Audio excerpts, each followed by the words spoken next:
So I am logged into BrokerMint right now. And when you first log in, you're going to have a dashboard here that shows just the numbers. I mostly do transaction coordination, so these numbers aren't going to look as impressive as you guys. But you're going to go to your transactions little tab on the left here. And this is where you will create a transaction. So you just hit create transaction, and then you're going to enter the address of the transaction. So I'll just put in something random. Can you guys hear me okay? Okay.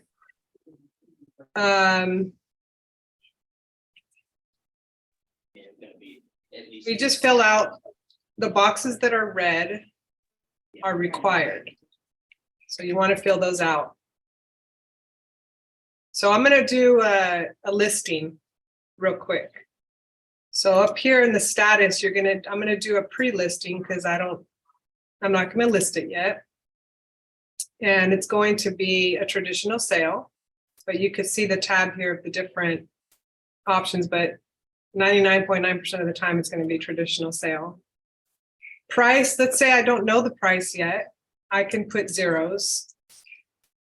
And let's say I want to list this on the 29th. Expires in March. And then I don't know if this option is still going to be here, but for now, when I enter these into the system for you guys, I put in either Ballard or Madrona, or I put in Westwood. So for now, again, that is required. So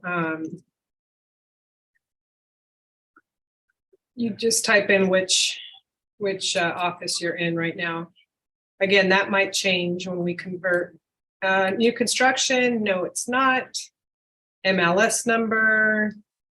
If you don't have an MLS number yet, you could just put in zeros. The year it was built, I'll say 1966. And what kind of property is it? So you've got condo, we do a lot of condos. We've got land, manufactured, and single family. You could put in your lead source if you want, or just leave it and then hit next. I'm the listing side, so I'm going to hit select. We're John L. Scott, save it. I'm going to say it's 2.5%. I'll say that this listing is a total of 5%. The buyer's side will get 2.5%. Now, at this point, you can add yourself if you want. Or you could leave it blank. You could add it in later if you want. And then hit next. Let me go back. The reason it says 100% here is I'm the only agent. So if you wanted to add, let's say I want to add another agent. And we're working this deal together. We can do 50-50. That's where you would put that. And then you just hit next. The seller's name. I'll just put my name. Into seller, and then you can either add everyone else right here, or you can wait till after you create it. So once I hit create, it's going to create it, and here it is. So I have it as a pre-listing, and then you're going to want to add a checklist because this is where you're going to upload your documents. So I'm going to add a checklist, and we'll say that I just put me as a transaction. It says Myda Muckala TC. If you guys want to add that, then I can kind of help you guys out with the concierge service. Some of you guys do have your own TC, and I don't know if that has to be filled out right there or not, but it was red. Well, it's not anymore. Yeah, there it goes. So transaction coordinator, hit add, and then I just noticed something I forgot to do. Sorry, guys. Up here is where you click. Is it a residential listing? Is it a condo listing? Is it a manufactured home on leased land listing? So that's where you would want to pick what kind of listing it is. I already picked condo on accident, so we'll go with that. So now here you got all your documents. Notice that they're just all, there's no like, it doesn't show as required, anything required, but you know what you need to upload here. So let's say I want to upload a 1A, so I'll hit upload and I'll go to my example listings. I have a 1A here, so then it uploads here to the right. Let's say I want to do the listing paperwork. Add that here. There it is. So this is where you would add that. Let's say that you sent your seller, through transaction desk, everything, and you downloaded the whole everything, 1A, 1, legal, 17, all of that you downloaded together. Well, you would go and you need to split it. You would go to documents, hit unsorted, and this is where you would upload the whole file that if you have them all in one. So let's just pretend that form 17, let's just pretend this form here, I need to split it up. So I would go to, if you need to upload a few at a time, you can do that as well. And then all you need to do is whichever one you want to split, you click on it, right? And then we're going to go to edit and hit split. And then this is where this will pop up right here. And you can zoom in if you want. And I can see right here, let's pretend this is just one page. I would do from page 1 to page 1 is form 17. And you should have something pop up over here. Let's say page 2 to page 2. You can go to the next page right here too, so you can see what your next pages are in the form. So let's say 2, 2, and there, let's say it's a 22J. And you click 22J. Actually, that wouldn't have worked. So let's say if it's a 22J, but it's for the listing. This one right here is for the signed around once you go into pending. It's probably a bad example, sorry. 22J, lead-based paint listing. So because it didn't pop up for us, you can hit new, save, and there it is.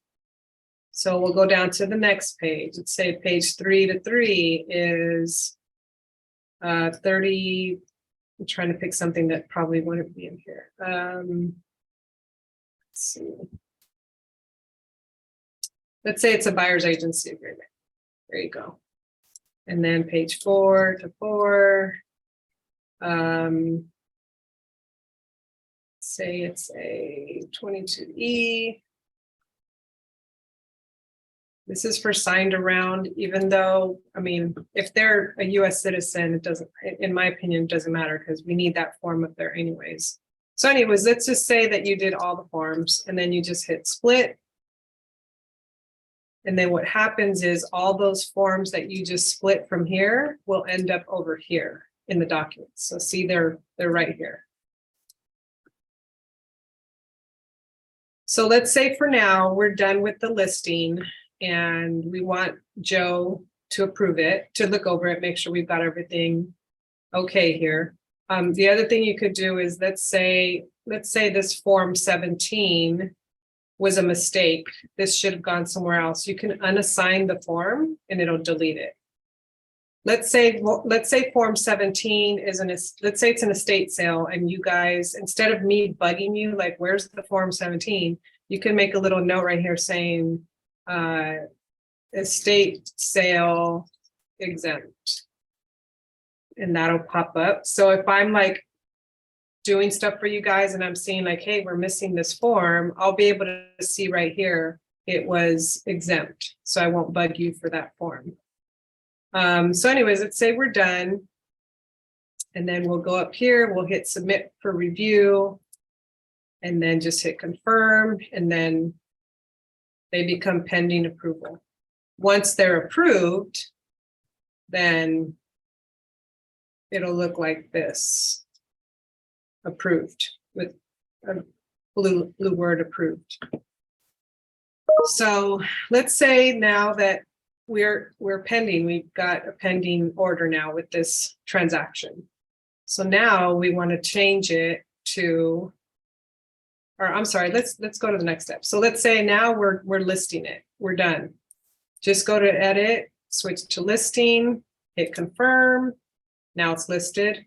You can hit edit again and change it. Now that you know the price, you can put that in there, hit save, and it's right there. Let's say you know the MLS number now. You can again hit edit, put the MLS number in there, done.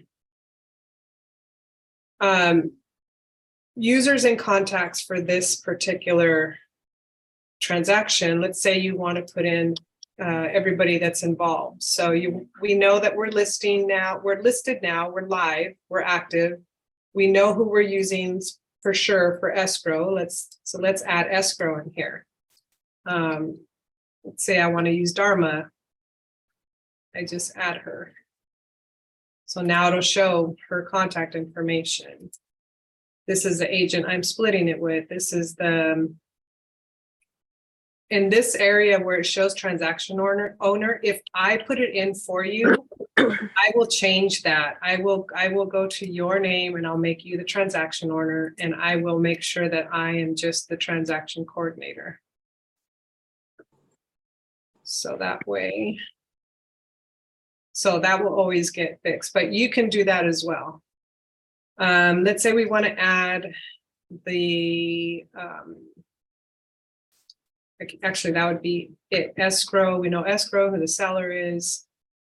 So now we're pending. We want to go to any, and again, you can always find your transactions here on the tab on the left, or you can type it in and it'll pop up at the top and you click on it. Let's say you don't know, well, never mind. So that's how you would search for your address for that transaction. There's also a section right here where you could view closing for this month. You can also hit create new right here, but again, there's a transaction button right there. So we'll go in there. Let's say now we're pending, we have an offer. So we're going to go to edit, and now we're going to switch it to pending. And who's the agent representing the buyer? Well, it could be somebody in our office, but most of the time it's not going to be. So I don't know why it says existing company contact, but you're going to type in the new person that is the agent. So let's see, let's just make somebody up, and they're not in the system. So we're going to create them. You're going to put their email right here and the company they're with, their phone number, and you could put right here, this is this is an agent, and let's say now we know the buyer's name, so we're going to put his name in here, create him. We're not always going to have their email or phone number because they're the buyer. And then you could change this and put buyer, hit create. Escrow officer again is Dharma. Sometimes the buyer might come to you and say, I don't want to use that escrow company, I want to use our own.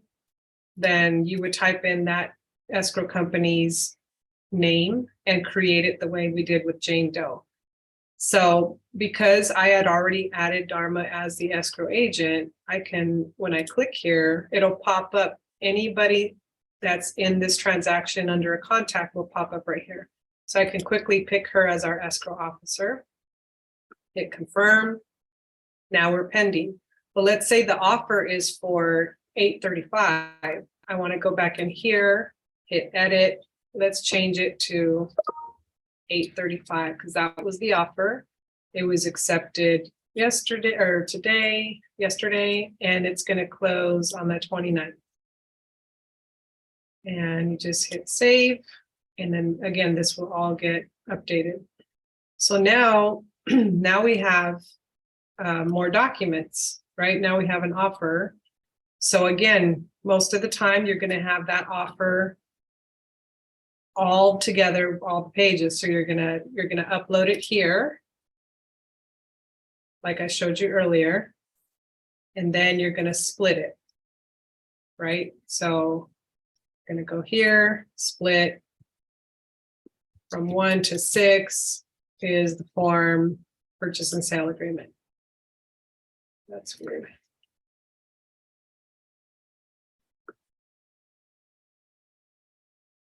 I wonder if I put something in there already.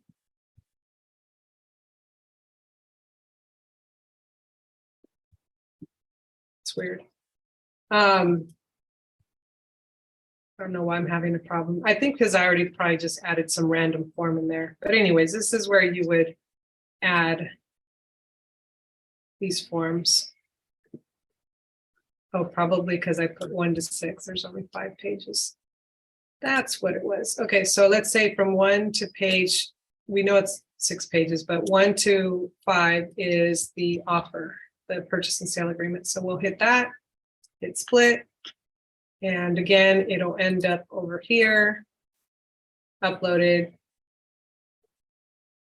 Here's all the previous uploads. And then again, you submit for review.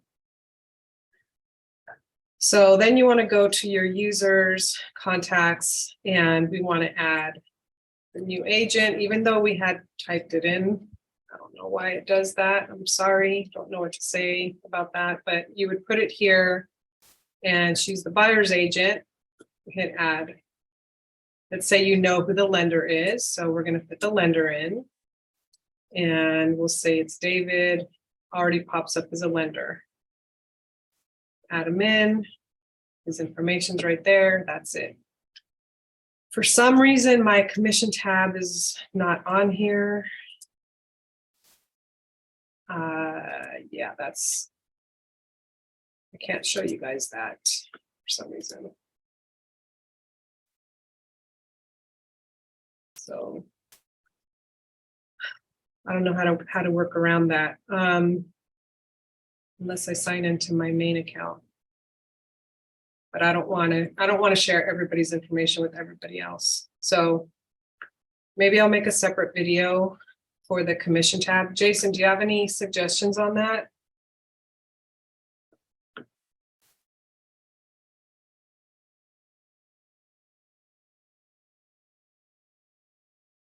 Or for now, does anybody have questions?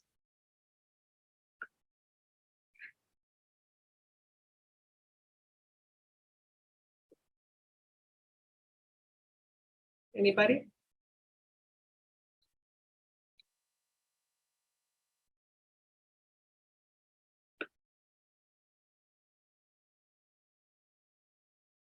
No? Like I'm just talking to myself right now.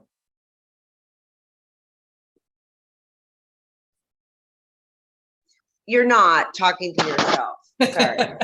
I am using my phone for audio and I'm using a laptop for viewing. I was struggling earlier. So I'm Phoebe and Phoebe Underwood. I guess it's pretty obvious on the screen. No, you're not talking to yourself. I'm scrambling for my phone. My screen's black, codes, blah, blah. No, you're not talking to a void. Okay. Do you have any questions? Nobody? Leslie, no, it seems, you know. It's pretty straightforward. Yeah. Simple. Yeah. Yeah. But it's good to have, you know, an overview. So when I'm sitting in front of it, I can go, oh, there's the files and That's how you Yeah. break down the transaction when you scan 30 pages into Yeah. separate documents, and that's always good to see. So yeah, Yeah. splicing documents, I think maybe they say. Right. Splitting them up. Yeah.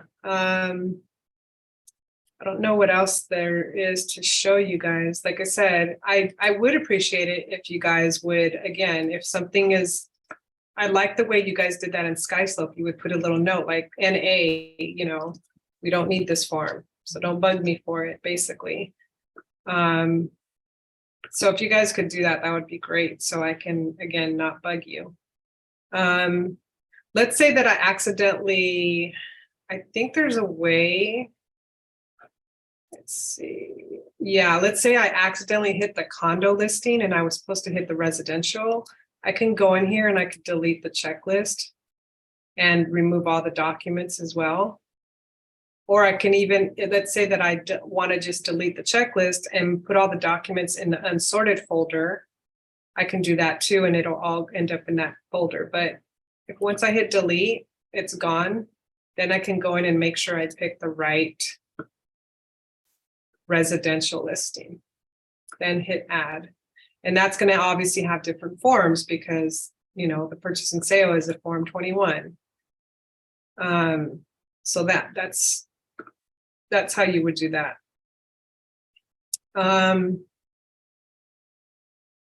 Look at something. Myda, Yeah. when can we start using this? When are we switching over January 1st? Can I preload? I have a listing coming on, you know, first week of January. I mean, I don't see why not. I'm already doing it for you guys. I don't know if Joe wants or Jason wants to chime in and answer that, but I don't see why you shouldn't. I think you should start using it just to get used to it. Because like I said, I've already been adding your guys' info in here, but if you need help with it, then I can help you as well. That's part of the service Joe and Jason pay, is for me to help do this for you guys. But it's good for you to know how to do it if you want to do it on your own. It doesn't cost you anything to forward me all the forms and say, Myda, can you please create this and upload it all in Brokerment for me? I will do that for you. That's my job. So yeah, again, I don't know if Jason wants to chime in, and he might have walked away from his desk. So we have a login that exists, and I mean, I've never logged into it. So Yes. do I already have a login, or is it? You should. I think Jason emailed everybody their login information a while ago. Okay. Yeah, maybe if you search your email, just search Brokerment and see if there's any emails from Jason about that. But I don't know. I don't know what their plan is as far as if they're going to email you guys again as a reminder with your login information. I'm not sure. Also, there's little checklists. There, like the residential listing one here, you can see it has a little checklist for you guys. But I don't really use this because I have my own program I use for everything. So somebody already asked the question that I was afraid to ask about, are we already signed up? Because I thought to myself, oof, yeah. So I just scanned my email and it's coming from Jason Fox with John L. Scott, Madrona Group, July 20th. So scan your email. It was a while ago. So Yes. so scan your email for July 20th or thereabouts. And it said Jason Fox has invited you to John L. Scott Madrona Group. I don't think it's his regular email. Does it show Brokerment on that email? Yeah, so if you like, depending on what, whatever your interface is for email, Outlook or, Gmail or whatever you're using. Yeah, scan Brokerment. Gotcha. And I had quite a few because Natalie has been inviting us to your trainings. So I had to scan pretty deep. And I found the John L. Scott Madrona Group email. Yeah. It's not his, I imagine they might send it out again, just Because that Oh, was, okay. I'm just guessing, I don't know, but that was months ago, right? So some It people, sure was, yeah. so So, maybe I'll and I ask, also have not signed up yet, so if anybody else is. yeah, Yeah. yeah, not everybody has, some people Oh, have. yeah, and my reset password link has expired, so yeah, Expired, I gotta go through it again, okay. Okay, good. Yeah, so just search your emails, Leslie, and see if you can Will find do. it there. Again, I think Jason walked away from his desk. I kind of wanted to show you the little commission tab, but it's not on this login that I have right here. So, yeah, that's pretty much it. Again, it's pretty simple, straightforward. It There is seems much more intuitive than Skyslope to me, just, Does it? oh, Yeah. totally, yeah. I Yeah. agree. And then, gosh, I really wish I could show you the little commission tab. So it'll show you what's in your pipeline right now. So you'll have like a little, showing what you closed, how many are, what's pending right now, what listings do you have, contacts that are in which I think we're all going to have for the most part the same contacts. But that's where you saw, like, in this area, for example, this is my buyer. She's assigned to me. So not that anybody would ever steal anybody's people, but you can assign it to yourself, who your leads are. Let's see, what else? Library. What? Wait, what? What? So what do you mean you can assign leads? What's that? What do you mean? No, let's say, like, this is my own buyer, right, that I'm working with right now. Yeah, She's my friend.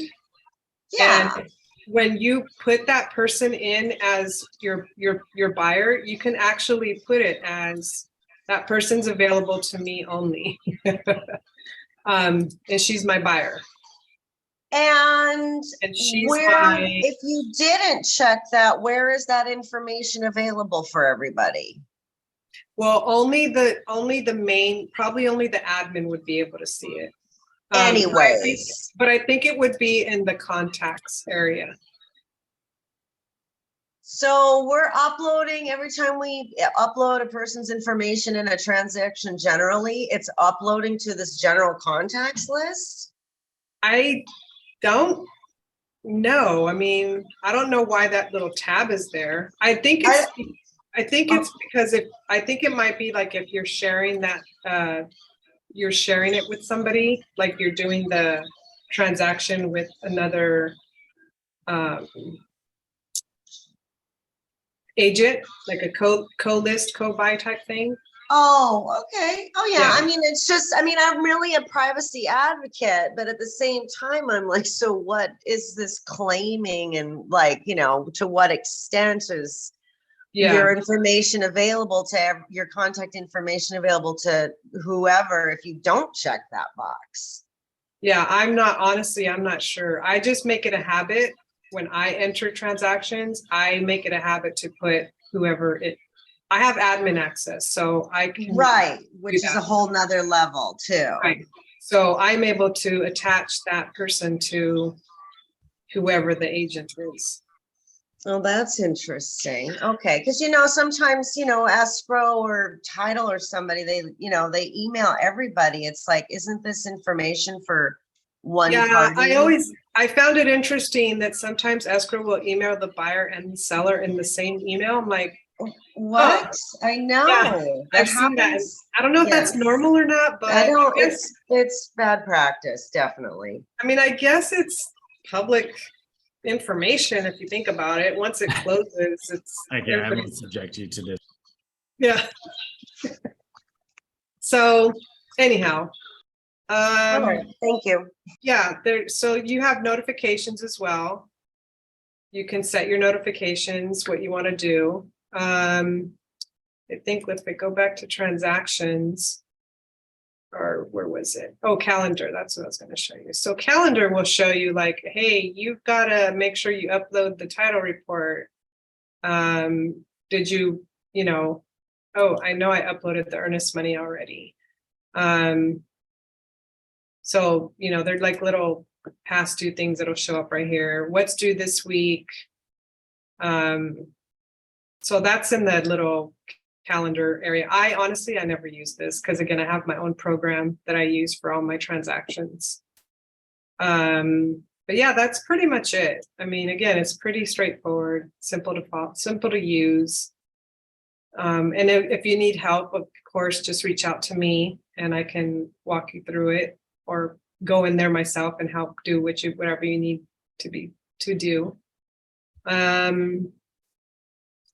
Yeah, that's pretty much how I use the system. I'm sure there's other features that I don't know about that I really don't use. This is mostly for compliance for Jason and Joe and make sure we have all the forms when we're audited to make sure that all the forms are in the transaction. So it'll be quick and easy for them to pull those forms if they're audited when they ask for specific forms, they'll be able to do that. So, and I think they were already audited like a few months ago and they passed with flying colors, I believe. Myda? Yeah. So speaking of that, is everything from SkySlope disappearing? It's not getting transferred over. I heard Natalie say she was copying things. Just curious about that. I thought that it was just going to be disconnected, but that stuff was still going to be in there. That's what I thought I heard about that it just wasn't going to be used anymore or, have access to use it anymore, but that the information was still going to be there. But again, I don't know. I haven't been told either way how that's happening or what's happening with SkySlope. Okay, thanks. But, your transactions from when we first started working as with each other as offices, they would be in here. And what I was doing was I wasn't uploading all the forms, but you can certainly do that. Let's say, Leslie, that you got your login information and you log in, you're going to see all the same transactions as you do in SkySlope. They'll be in Brokerment. So, because that's what since July. Yeah, since we merged. So you'll see those transactions in there. And again, I know you guys are downloading from SkySlope, I think right now, right? There was an email that was sent out. I didn't see the email because I didn't get it, but something about you guys are downloading your transactions. But again, they are in Brokerment as well, but the forms probably won't be in Brokerment. Not all the forms anyway. I just did a link. I copied the link to that specific SkySlope in the notes area for your transaction. But again, once you sign into Brokerment, you're going to see all your transactions in there already that are in SkySlope since July, since the merge. And I mean, you can upload the forms into that transaction if you want. So, yeah. Thank you. Yeah, I don't know what else I can share with you about this. I am going to make a Loom video doing this over again, just to be a little more, take my time and see if I can't get that little commission button that's, I don't know why it's not showing up for me, but you guys would have under here, you guys would see a little commission tab. And that's where you would, that's where you can get your information when you make your CDF or escrow. That's what I do is I'll go there and see what the commission is, and you can copy, kind of like SkySlope had it, where you can copy it, see what the commission was. But it also shows it right here, I just noticed. So yeah, that's pretty much it, you guys. I don't know what else I can share, unless you guys, again, have any questions.